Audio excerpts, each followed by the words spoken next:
Laga hidup mati akan tersaji kala Indonesia menghadapi Malaysia pada laga penentuan penyisihan Grup B Piala AFF 2020. Pertandingan yang mempertemukan skuad Garuda dengan Harimau Malaya akan dilaksanakan pada Minggu 19 Desember besok. Lalu bagaimana peluang Indonesia di laga ini? Apakah Indonesia bisa lolos ke babak semifinal dan mengakhiri dahaga dengan menjadi juara di Piala AFF? Sudah tersambung melalui sambungan Zoom mantan pemain timnas dan juga pelatih timnas Indonesia U16. Coach Bima Sakti dan juga pengamat sepak bola Tommy Welly. Selamat malam Bapak-Bapak. Selamat malam. Selamat malam. Ya. Selamat malam, Coach Bima. Sebelumnya kita juga sudah mencoba untuk mengundang PSSI, namun sayang belum bisa bergabung dalam dialog kita pada malam ini. Pertama kita ke Coach Bima. Ini Coach Bima, Indonesia diunggulkan dengan berada di puncak klasemen Grup B dengan 7 poin. Hanya minimal nih seri saja untuk mendapatkan tiket ke semifinal nanti. Lantas bagaimana peluang Indonesia dalam laga melawan Malaysia besok? Ya, terima kasih Bang Reza. Ya, sebenarnya untuk di atas kertas kita memang hanya butuh seri ya. Seperti yang saya sampaikan tadi juga bahwasannya ya sebenarnya juga jangan jadi beban buat pemain dan harus tetap fokus ke pertandingan.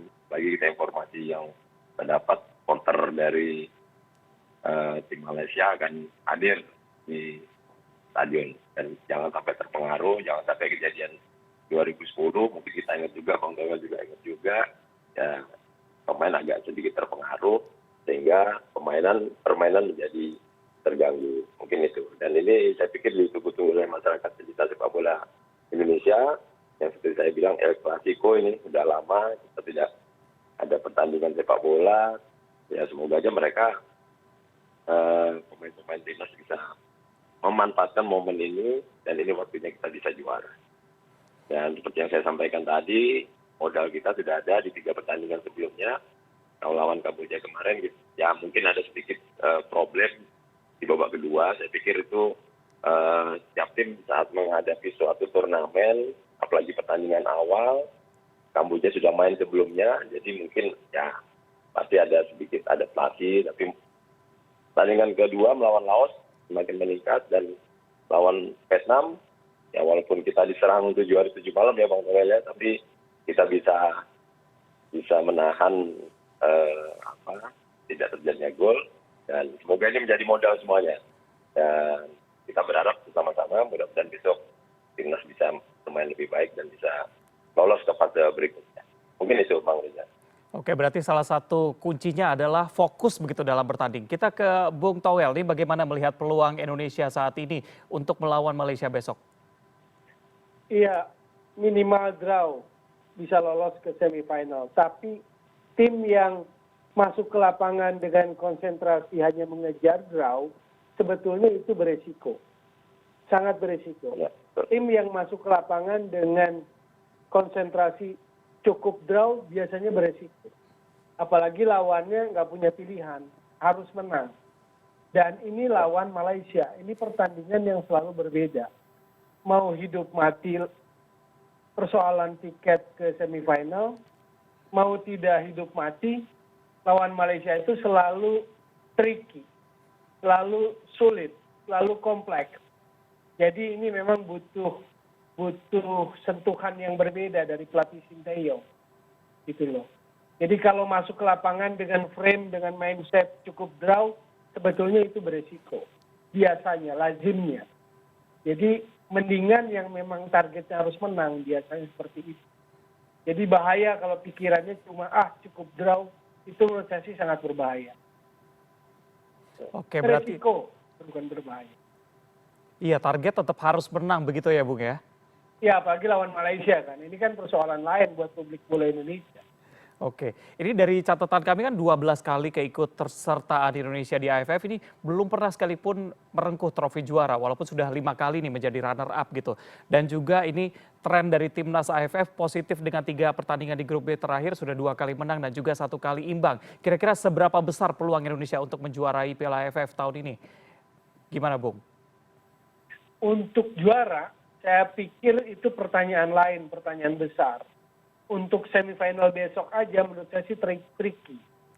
Kita memang betul menang lawan Kamboja dan lawan Laos yang levelnya jujur harus kita akui di bawah kita. Maksud saya dalam konteks sepak bola, Kamboja dan Laos bukan isu gitu. Tapi ketika lawan Vietnam, kita juga harus jujur mengakui bahwa kualitas Vietnam di atas kita. Possession 70-30 dan seperti Coach Bima bilang 7 hari 7 malam digempur itu kan menunjukkan kualitas. Tim yang kualitas nggak akan pernah mau bertahan habis-habisan. Artinya kan ada perbedaan kualitas dan kita harus mengakui kualitas Vietnam itu. Di grup B, Vietnam adalah kualitas terbaik. Nah, jadi kalau bicara juara, seberapa besar peluangnya? Adakah tim yang main dengan cara bertahan habis-habisan, terus bisa juara? Maksud saya kan nggak akan cukup. Sebuah tim nggak akan cukup dengan modal bertahan habis-habisan untuk juara. Lalu orang bilang, kan Yunani pernah juga katanya waktu Euro 2004. Kan pasti ada yang nyeletuk begitu kan. Tapi waktu Euro 2004 Yunani counter attack-nya bagus. Set piece bola matinya bagus. Nah kita lawan level yang setara, maksud saya kita tidak mensejajarkan diri dengan Kamboja dan Laos. Kita mensejajarkan diri dengan Vietnam dan Malaysia kan belum kebuktian. Lawan Vietnam kita belum bisa bikin gol. Gitu. Malah digempur habis-habisan 7 hari 7 malam kata Coach Bima tadi. Atau pakai istilah Coach Bima tadi. Itu dulu. Oke, Coach Bima gimana? Setuju dengan pernyataannya tadi? Ya, saya pikir sama ya harapan saya seperti Bang Toel, itu suatu prediksi yang pas juga. Artinya sekarang harus ada peningkatan karena kalau kita lolos nanti pasti bebannya juga lebih berat, lawannya juga di grup A juga berat juga, ya sudah menunggu Thailand sama Singapura. Saya pikir ini jadi PR ya buat semua pemain. Saya yakin Sintayong udah mempersiapkan semua taktik. Karena saya juga sempat bersama-sama kemarin TC bareng di Turki, saya pegangnya U18, diperbantukan karena Sintayong biar lebih fokus di timnas senior yang akan menghadapi Piala AFF 2020 di Singapura. Jadi saya juga sempat beberapa kali ikut latihan timnas senior, sudah dipersiapkan semuanya, bagaimana taktik, kemudian cara bagaimana mereka bisa juara. Itu yang harapan kita. Tapi benar kata Bang Toel, kita harus persiapkan semuanya. Karena kemarin dari 3 pertandingan memang masih banyak kekurangan yang harus kita benahi. Dan itu tidak boleh terulang lagi di pertandingan besok. Karena ini hidup mati ya Bang Toel ya. Anggap aja ini final lah. Bagi lawannya Malaysia gitu. Kita bisa diibaratkan boleh kalah lawan tim lain tapi jangan sama Malaysia kan. Ini bukan berarti saya mengompori, tidak ya, tapi paling tidak ini jadi motivasi lah buat semua pemain yang akan bertanding besok. Mungkin itu. Oke, apalagi mereka juga sering bertemu ya. Beberapa kali bertemu, 3 kali menang, 3 kali kalah. Jadi memang harapannya pasti bisa menang dulu melawan Malaysia besok ya Coach ya? Ya betul, itu yang harapan kita ya. Agar kita lebih mudah lagi, beban sudah lepas setelah lawan Malaysia. Kalau kita bisa menang, sehingga kita bisa fokus lagi untuk pertandingan di semifinal.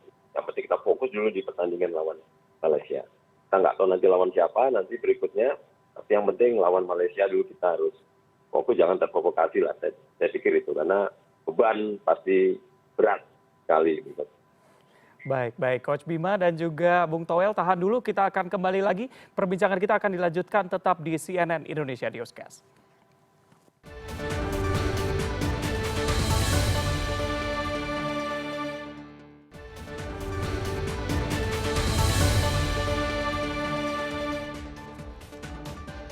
Anda kembali di Newscast, kami akan lanjutkan perbincangan kami.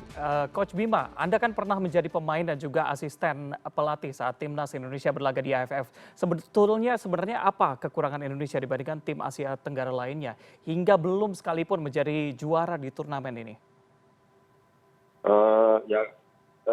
Dulu berapa kali kita saat Piala AFF, ya dari segi persiapan saya pikir ya persiapan, kemudian problem yang tahun ini saya pikir hampir sama semuanya ya, karena ini masa pandemi. Kemudian setiap negara pasti juga tidak seperti negara-negara Eropa, mereka menjalankan kompetisinya banyak terputus-putus, kemudian mungkin tidak seperti kompetisi-kompetisi sebelumnya, ya dalam beberapa bulan gitu, dan harus dibikin seperti turnamen, turnamen. Saya pikir ini juga jadi beban semua tim yang berlaga di AFF tahun ini gitu. mungkin itu Bang. Dan saya pikir ini apa, Coach Sintayong lebih ini ya, karena beliau bisa memilih pemain lebih dari 2 dari setiap klub, dan apalagi juga sekarang kompetisi lagi istirahat, jadi semuanya saya pikir ini jadi inilah modal buat mereka nanti bisa lebih baik di pertandingan melawan Malaysia. Saya pikir itu, Bang. Oke, baik. Bung Toel, Anda bagaimana melihat skuad Indonesia yang ada saat ini? Melihat skuad Indonesia saat ini, begini, AFF itu kan panggung elit prestis timnas senior ASEAN ya. Negara-negara ASEAN kan AFF, panggung elitnya. Jadi kalau kita lihat panggung ini memang apalagi lawan Malaysia besok, hidup mati, itu bukan hal yang mudah. Sementara skuad Indonesia saat ini mayoritas pemain-pemain yang hitungannya terbilang baru di timnas senior. Hitungannya terbilang baru. Yang senior itu kan Farudin. Padahal Farudin juga sebetulnya kan caps-nya belum seperti teman-teman kita tetangga-tetangga lain, misalnya di posisi center back Malaysia Aidil Jafuan kan udah 90-an. Farudin itu kan paling 40-an caps. Nah, yang lainnya, lalu yang senior lainnya kan Victor Igbonevo. Yang lainnya kan mayoritas 20 tahunan awal. Maksud saya gini, kadang nggak mudah bagi pemain-pemain muda. Kita akui bahwa pemain-pemain muda yang ada di tim Sintayong sekarang kan potensial. Asnawi Mangku Alam, Pratama Arhan, Rahmat Irianto, Ramai Rumake, Witan Sulaiman. Kita akui mereka pemain potensial. Tapi untuk di panggung senior seperti AFF, kadang nggak cukup, kadang nggak mudah gitu loh. Itu yang penting dipahami oleh publik supaya ekspektasinya proporsional. Gitu loh. Yang saya lihat Sintayong sedang membangun generasi baru timnas Indonesia. Soal hasil itu ya harus fleksibel kita lihatnya gitu loh. Harus lebih bijak. Kalau bisa tahun ini syukur, kalau enggak kan juga harus kita bisa menerima dalam sudut pandang sepak bola yang benar. Karena itu tadi, nggak mudah buat pemain muda, sekalipun mereka potensial, main di level pertandingan hidup mati lawan Malaysia, main di level senior seperti Piala AFF yang gengsinya begitu dinanti-nantikan, yang ekspektasi publik bola tinggi, karena seperti Mas Reza bilang tadi, negara besar ASEAN yang belum jadi juara di AFF ya Indonesia. Thailand 5 kali, Singapura 4 kali, Vietnam 2 kali, Malaysia sekali. Cuma Indonesia yang belum, baru 5 kali runner up. Baik, baik. Coach Bima, Anda setuju nggak dengan pernyataan dari Bung Toel tadi? Terlebih Anda juga sebagai pelatih begitu. Setuju sekali, Bang. Setuju sekali. Memang ada beberapa pemain yang baru naik ke senior, dan memang mereka minim dari pengalaman mereka ya. Dan selain itu juga saya pikir ini Bang Toel dan Bang Reza ya, kompetisi, saya pikir kompetisi Malaysia lebih awal ya mereka daripada Indonesia, dan mereka berjalan saya pikir normal gitu. Kalau kita kan nggak normal gitu. Saya pikir itu jadi beban juga buat pemain. Dan kemarin juga saya dipanggil juga mereka dalam masa kompetisi yang padat, dan itu juga jadi pertimbangan itu untuk bisa berprestasi. Tapi kita berharap lah, sama-sama berdoa semoga ya mereka bisa melewati masa-masa sulit itu. Itu Bang Reza, Bang Toel. Ya. Baik, Coach. Ini melihat absennya Egy Maulana Fikri, ini kira-kira siapa pemain yang bisa memberikan perbedaan di skuad Garuda saat ini, Coach? Saya pikir banyak ya, masih ada Ivan Jaya, Witan ya. Untuk di posisi sayap ya, biasa Egy dipasang di sayap. Dan kalaupun Egy juga hadir, saya pikir perlu adaptasi juga, karena dia kan main di Eropa, ini main di Singapura, dan cuaca juga pasti berbeda gitu. Dan kita juga nggak bisa terlalu berharap sama Egy aja gitu, tapi pemain lain juga masih ada yang siap gitu. Dan kita berharap Egy bisa hadir, bisa performanya juga bisa sama seperti dia main di klub, tapi juga harus kita perhitungkan perjalanannya, kemudian cuacanya berbeda, waktunya juga berbeda, dan itu juga harus dipertimbangkan. Itu pasti butuh ada adaptasi. Yang ditakutkan Egy malah jet lag gitu. Kalau kemarin waktu bergabung di Turki, satu coba nggak begitu jauh berbeda dengan di klubnya, cuacanya, kemudian waktunya juga. Mungkin itu Bang Reza. Oke, Bung, kira-kira absennya Egy saat ini seberapa besar pengaruhnya untuk ke depan? Terutama pertandingan besok, Bung. Saya lihat Sinteyong membangun tim tidak berpatok pada satu orang ya. Maksud saya apalagi di posisi Egy, seperti Coach Bima bilang ada Witan, ada Irfan, Ricky Kambuaya juga saya pikir sangat menonjol atau selalu menjadi pilihan. Jadi saya pikir bukan faktor lah kalau Egy main atau tidak main bukan faktor. Sebetulnya yang menjadi faktor adalah bagaimana tim ini punya keseimbangan yang lebih bagus. Misalnya kita ambil begini, lawan Vietnam defense-nya oke lah. Stabil atau tahan banting selama 90 menit digempur masih bagus. Tapi kan berarti tahap berikutnya, aspek berikutnya yang harus lebih tajam untuk pertandingan besok, yaitu counter attack-nya atau aspek ofensifnya harus lebih bagus. Kalau soal bikin gol, ada 7 pemain Indonesia yang sudah bikin gol. Memang yang paling tinggi kan cuma Evan Dimas 2 dan Rahmat Irianto. Tapi kan posisi kalau kita bicara striker belum ada tuh yang bikin gol. Entah itu Ezra Walian, entah itu Dedik, entah itu Kus Hedia, belum ada yang bikin gol. Di Malaysia, Safawi Rashid yang produktif bikin gol dengan 4 gol. Artinya pemain ini dalam posisi top perform. Sudah dalam posisi top perform. Sudah 4 gol. Jadi kita harus waspada dengan Safawi Rashid, kita harus waspada dengan serangan balik. Kita sudah teruji dengan pertahanan yang solid waktu lawan Vietnam, jatuh bangun. Tetapi kan bola harus ada 3 aspek. Bertahan, transisi, dan menyerangnya seimbang. Mungkin seperti itu ya Coach Bima ya. Karena besok kan hidup mati untuk tiket semifinal. Oke, Bung Toel, kalau Anda melihatnya sebenarnya apa sih kekurangan dari timnas kita saat ini, Bung? Iya, perlu ujian di level yang sesungguhnya. Makanya saya bilang kalau Kamboja Laos itu kan pertempuran kecil. Peperangan besarnya kan supaya bisa semifinal, supaya bisa juara gitu kan. Nah ujian sesungguhnya itu di level yang sama seperti Vietnam dan Malaysia. Dan ternyata kita harus mengakui bahwa level Vietnam di atas kita. Vietnam itu kan mayoritas generasinya Evan Dimas. Pemain-pemain usia 23, 24, 25, 26. Sedang di puncak usia emasnya lah. Pemain kita itu beragam, konfigurasi usianya beragam. Dari yang senior seperti Victor Igbonevo, ke Fahrudin, ke Evan Dimas yang 26 tahun tapi seolah-olah sudah veteran. Lalu ke generasinya Pratama Arhan, Asnawi, Rahmat Irianto yang masih muda termasuk Witan Sulaiman gitu. Jadi gradasi secara pengalaman jam terbangnya itu lebar gitu. Sementara tim lain kadang lebih kompak dari sisi gradasi kualitas jam terbang mereka antara senior dengan junior.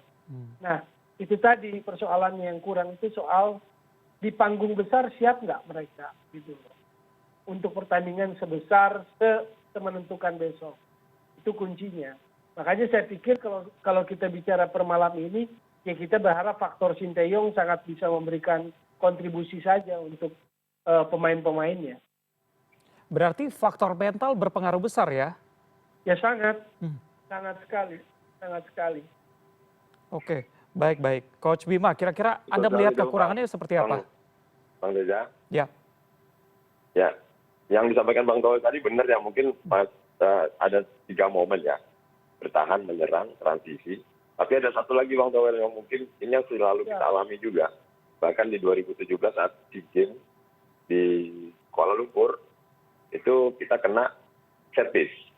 Jadi mereka ini juga harus waspada ya. Tapi kita kemarin berapa kali memang saat latihan, Coach Sintayong udah mendesain semua set piece, menyerang, bertahan, corner semuanya itu sudah dipersiapkan. Jadi harus lebih fokus lagi mungkin itu yang Bang Toel ya. Karena berapa kali kita kena di SEA Games juga karena set piece, tendangan pojok karena waktu itu Ansamu tidak main, sehingga ada sedikit celah di situ akhirnya kita kalah 1-0 karena set piece. Mungkin ini juga masukan buat pemain supaya lebih fokus saat terjadinya set. Mungkin itu Bang Toel, Bang Reza. Oke, Coach, kalau Anda melihat hadirnya Sinteyong ini apakah sudah cukup memberikan dampak yang baik nih bagi skuad timnas saat ini?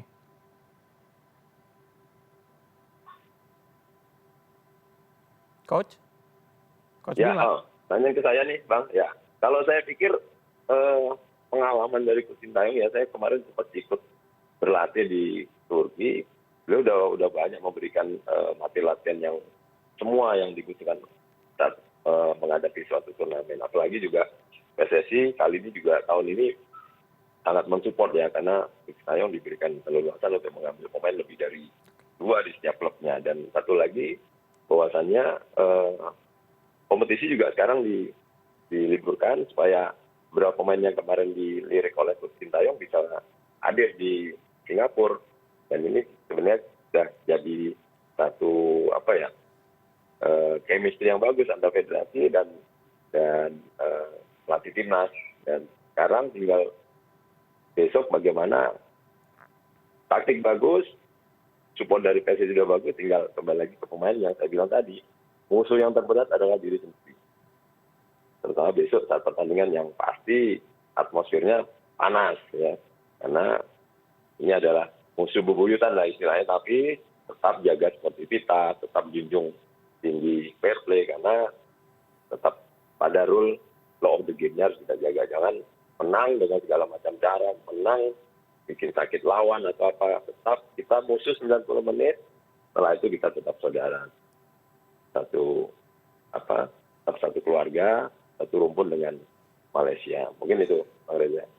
Baik, pertanyaan yang sama buat Bung Toel ini, bagaimana kira-kira apakah hadirnya Sintayong ini sudah cukup memberikan dampak bagi timnas saat ini? Ya, menurut saya faktor Sintayong justru memang sangat berperan besar.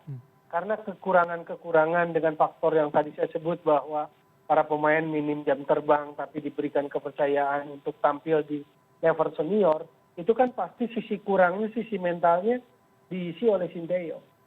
Yang berani memberikan, kan begini, kita nggak pernah berpikir bahwa tiba-tiba Alfreanda Dewangga selalu jadi pilihan, Rizky Ridho selalu jadi pilihan, Pratama Arhan jadi pilihan. Ini kan anak-anak muda yang baru naik ke level senior di era Sintayong semua. Nah, kalau kita bicara jam terbangnya yang caps-nya di tim nasional under 10 semua, kan miris kita dalam kacamata awam sebagai publik bola. Tetapi justru Sintayong berani turunkan mereka, berarti kan ada faktor Sintayong yang bermain di sana. Faktor dia sebagai pelatih memberikan kepercayaan. Nah, semoga itu teruji besok. Anak-anak muda kita teruji besok gitu loh. Karena seperti saya bilang tadi, kadang pertandingan besar lawan Malaysia itu nggak mudah bagi siapapun.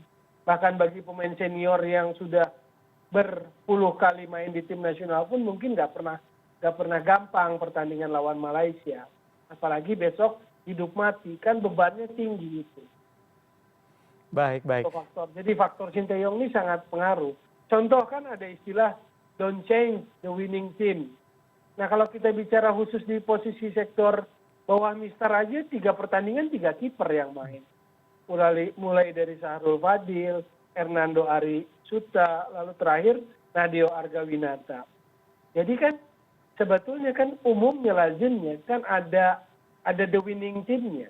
Bahkan di sektor gawang aja kan ada 3 kiper yang sudah dimainkan. Sekarang pertanyaannya, ini kan pasti karena faktor Sintayong yang berani memainkan itu. Kalau yang lazimnya pelatih-pelatih yang kita pahami sebelum era Sintayong kan kita tahu pilihan penjaga gawangnya siapa misalnya kan.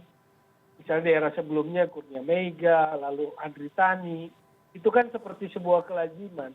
Tapi sekarang 3 pertandingan 3 kiper. Striker pun kita nggak tahu apakah Ezra duluan, apakah Dedik duluan, apakah Kushedia. Gitu kan. Ini yang kemudian buat saya tadi, Sintayong ini sedang membangun generasi baru timnas.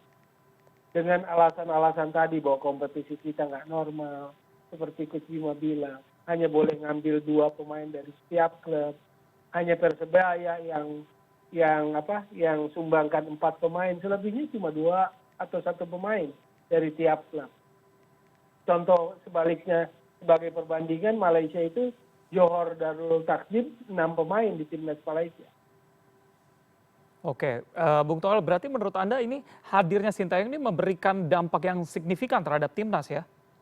Maksud saya gini, kalau di sisi pemain masih ada elemen-elemen yang mungkin bolong, yang mungkin kurang, maka kan itu tugas pelatih untuk mengisi. Dan dengan kaliber Sinteyong, dengan segala pengalamannya yang dia miliki, memang dia yang harus isi. Contoh, ini ada Coach Bima, melatih anak-anak U16. Dengan segala kekurangannya U16, kan yang harus isi kelemahan dan bolong-bolongnya kan Coach Bima. Gitu loh. Jadi bukan semata-mata bahwa pemain itu potensial dan sebagainya, lalu bermain semata-mata karena kemampuan mereka. Enggak, tapi ada guidance dari pelatih. Sehingga bolong-bolong kurang-kurangnya itu ditutupi oleh kehadiran, keterlibatan, kontribusi pelatih di sana. Baik, Coach Bima, ini terlepas dari hasil akhir nanti timnas di Piala AFF, menurut Anda nih bagaimana posisi Sinteyong setelah Piala AFF ini? Apakah cukup aman? Ya semuanya tergantung federasi ya, tergantung federasi. Kita nggak bisa prediksi ya, karena ya apa yang dilakukan Sinteyong semuanya udah banyak untuk perubahan sepak bola kita, terutama masalah fisik. Kemudian beliau memang sangat detail ya untuk masalah dasar. Kemarin memang beberapa kali memang dikritik masalah passing. Saya pikir ini juga ya PR buat kita semua. Artinya kita harus berbenah ya. Artinya semua diawali dari akademi, dari SSB. Harus sudah memang dasar-dasar itu harus kita udah terapkan di usia dini agar tidak terjadi lagi di timnas senior. Tapi selama kami latihan kemarin memang banyak fokus di situ dan ya sudah ada progres peningkatan gitu. Dan ini saya pikir ya harus diberi waktu lah, diberi kesempatan, diberi agar ada proses lah ya buat Sinteyong untuk bisa membangun timnas lebih baik. Mungkin itu Bang. Pertanyaan yang sama untuk Bung Toel, bagaimana kira-kira nasib Sinteyong ke depan setelah Piala AFF nanti? Jauh-jauh hari kan sudah dibilang akan dievaluasi. Evaluasi sih memang normal-normal aja lah menurut saya sih. Cuma pertanyaannya, siapa yang mengevaluasi? Kalau evaluasi itu proporsional, oke-oke aja. Tapi kalau evaluasi itu tidak proporsional dan kalau exco yang evaluasi, apa exco sekarang paham bola?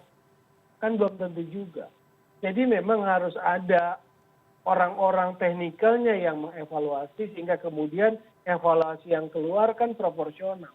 Kalau berdasarkan semata-mata keputusan exco kan bisa bias gitu loh. Lalu kemudian publik juga bisa terbelah antara yang pro dan yang kontra. Jadi harus diproporsionalkan.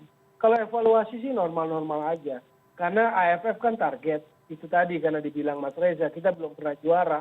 Satu-satunya negara besar ASEAN, negara sepak bola ASEAN, negara besar sepak bola ASEAN yang belum pernah juara ya Indonesia.